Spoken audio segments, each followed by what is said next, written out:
Mag-asawang di makulangan, tuluyan nang namaalam sa Batang Quiapo. Mauro, makakakuha ng ebidensya laban kay Roberto. Pamilya niya malalagay sa alanganin. Sa video na to, pag-uusapan natin ang mga nangyari at mangyayari pa lang sa serye dahil bibigyan natin ng analysis at teorya. Kaya tapusin mo ang video hanggang dulo. Malay mo, pareho pala tayo ng iniisip. Kaya tara, umpisa na natin. Nagkaroon nga ng mainit na pagtatalo sa pagitan ng mga gerero at mga dimakulangan. Pilit ngang inaayos ng mag-asawa ang koneksyon sa mga gerero, pero sirang-sira na sila. Dahil ayaw na nga makipag-ayos ng mga gerero, gumawa nga ng ingay itong si Nita at binunyag niya ang totoo at ang may kasalanan sa nangyari ay ang mga gerero. Agad namang umalma itong si Jackie at itinanggi ang paratang. Dahil sa inis ni Nita, sinabunutan niya ito hanggang mag-away nga sila. Binaliktad nga ni Jackie ang kwento at sinisi sa mag-asawa at narinig ito ng taong bayan. Hanggang pinag-initan sila at itinaboy palabas ng munisipyo. Sakto namang nandoon sila Tanggol at ang mga wating at tinulungan ang mag-asawa. Tinanong nga ni Tanggol kung ano ang nangyari at nagkwento nga si Marsing. Nang marinig nga ni Tanggol ang rason ba't galit ang mga tao sa kanila, nagalit nga din ito.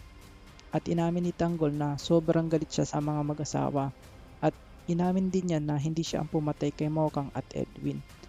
Pero ang lahat ng bintang ni Marsing at Nita ay sinisi kay Tanggol. Nagkapatawaran nga sila hanggang inutusan sila ni Tanggol na magtago at magpakalayo-layo.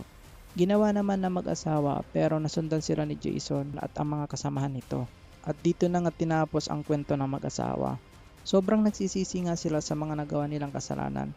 Kung lumaban lang sana sila ng patas, maaaring buhay pa rin sila sa kwento.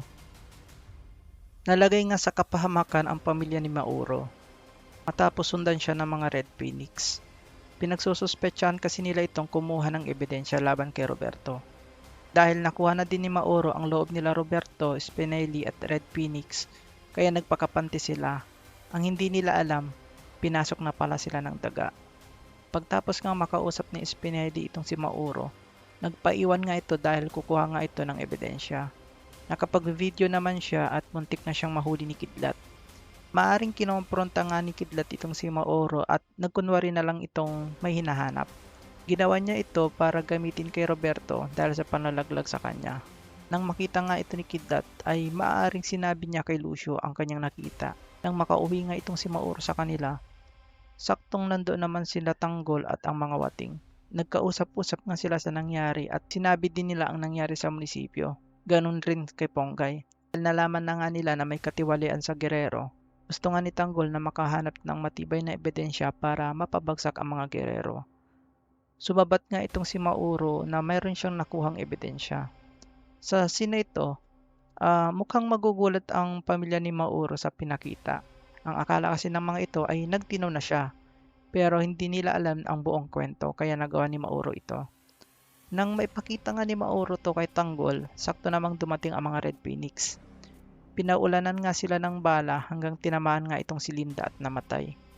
Nagkaroon nga ng putukan sa dalawang grupo. Nalagay nga sa kapahamakan ang pamilya ni Mauro. Ito na ba ang katapusan ng karakter nila Mauro, Ponggay at iba pa? Ito na rin kaya ang katapusan ng Red Phoenix? Lalo na tong si Lucio. Unti-unti na ba silang nagbabawas kasi matatapos na ang Batang Quiapo? Or ito lang ang pagtatapos ng arc na ito at magkakaroon ulit ng mga bagong karakter sa serye?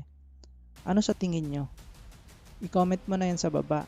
At syempre, huwag kalimutan mag-like, mag-subscribe at i-hit ang notification bell para lagi kang updated sa mga susunod ko pang content. Hanggang dito na lang muna. Peace!